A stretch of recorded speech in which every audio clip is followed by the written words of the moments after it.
I've been producing for about 2 weeks now, and this is one of my first beats ever. What I struggled with most were melodies and mixing, so I hope you can give me some tips on how to improve my beats. Alex, you're in luck. Because here's 10 melody tips to instantly start making better melodies. Now let's give your beat a listen.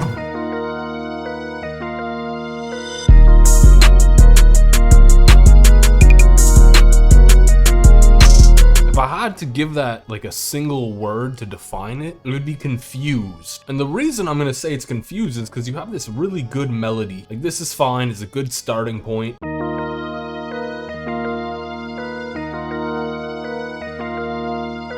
And then you have I don't know what come in and it just makes no sense.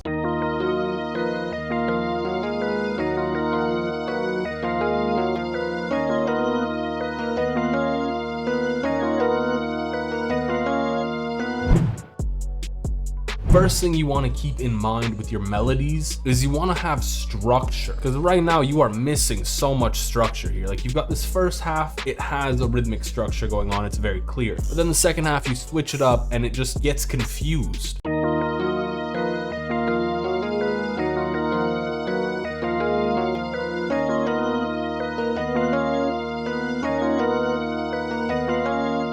So instead, what you want to do is maintain that rhythmic structure you've already established. And if you do want to mix it up, like you can find some spots to mix it up melodically a bit more.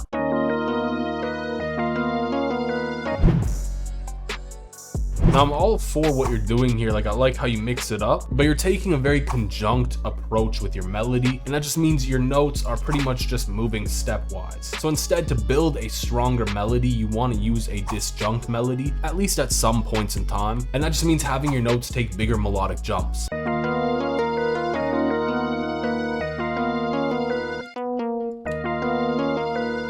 Let's give some more jumps to your melody.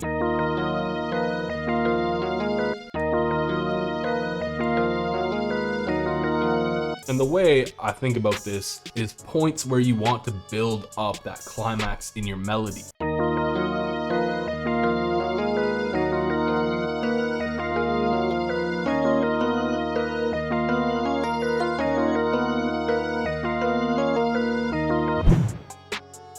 Whoa, bro, we probably don't need to do all this. Like, you gotta keep it simple with your EQ, especially on your melody, because you don't want to cut out frequencies you still want. I have no clue what you were trying to do with Sound Godizer on here, but when you're adding effects to your melody, you need to be intentional, right? So I hear the melody is really dry. So I think to myself, it needs some reverb. Also really important with your melody to EQ the low end. Probably gonna have drums on it, and the drums, a lot of them are gonna live down here like your 808. So you need to make some room down there if it's muddy.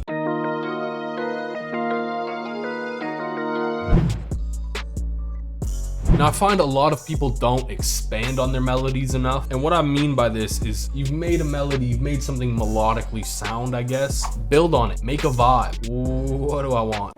And you can do that just by adding in effect sounds, things you want to layer with.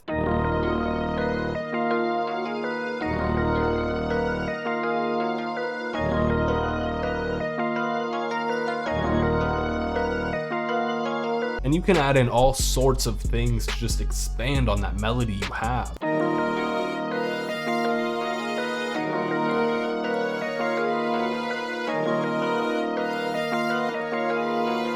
And doing this, like building on your melody, adding more to it, it'll give you so many more options for variation in your beat. Technically, by extension, your 808 is a melody too, because it is a melodic instrument. Your bass notes of your melody, you're playing nothing but D sharp. That means your low end here is gonna sound best with D sharp. So your 808 needs to be playing notes that either are D sharp or are harmonic with it. So this would be dissonant. You don't want to do that. You could go up to the 5th. That would sound good.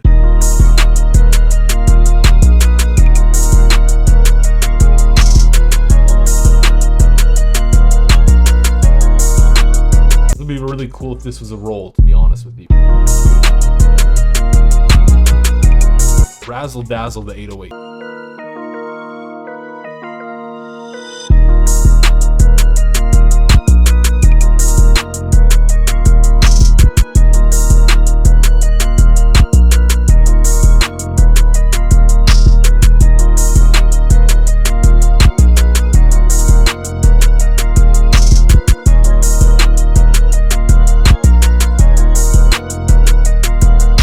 I'm working on this beat and I think the melody, counter melody, variation, and arrangement all need work. No.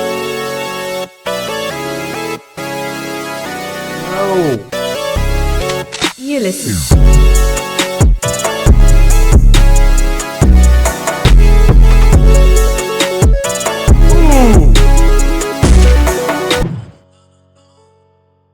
You've got one terrible problem with your melody, and that's this disgusting ear-bleeding high end. Do something about it. Cut it out, dim it down, anything, please.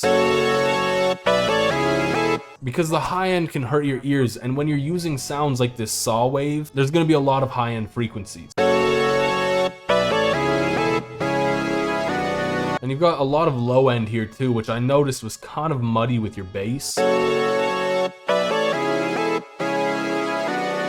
And getting a good mix on your melody is super important, because your patterns don't even matter if your melody mix is trash.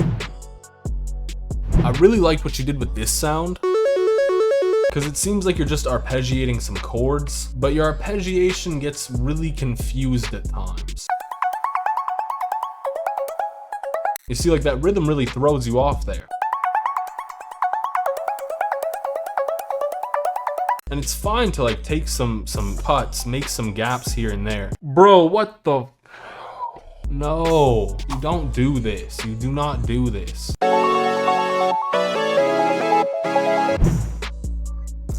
If some of your melody components are struggling to cut through the mix, don't boost the high end all the way to hell, please. We don't need all of that. What you want to do is you can EQ slot two melody components together.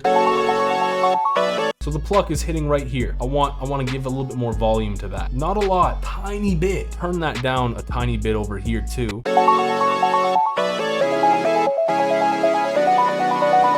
Cuts through so much clearer. Now, considering this is your entire melody pretty much, there's a lot you can do to expand on this just with the power of your chords. You can really emphasize certain beats, certain points by playing some of your chords. And here I'm just putting down some power chords.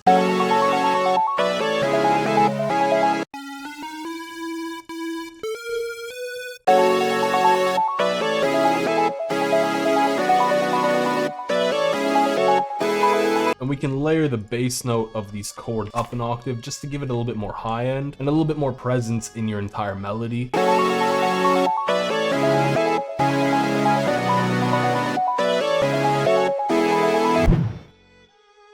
The secret sauce to laying down a counter melody is working with the space you have. Find space in your existing melody where you can put something else. And you want it to work off of what you already have. And whenever you're in doubt of what notes you should be putting down, it's always a good idea to work with your chord notes, because those will sound harmonic with what you have. And it's super, super important for your melody to play some of these notes on some of these off rhythms. You can only play so many notes in a scale. There's only 7 notes in a scale. Timing is infinite here, so you can mix that up and get some cool rhythms going.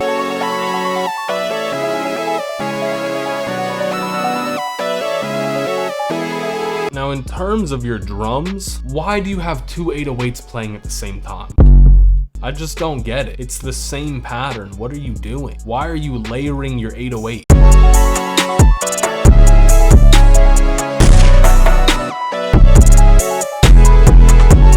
That low key be hitting.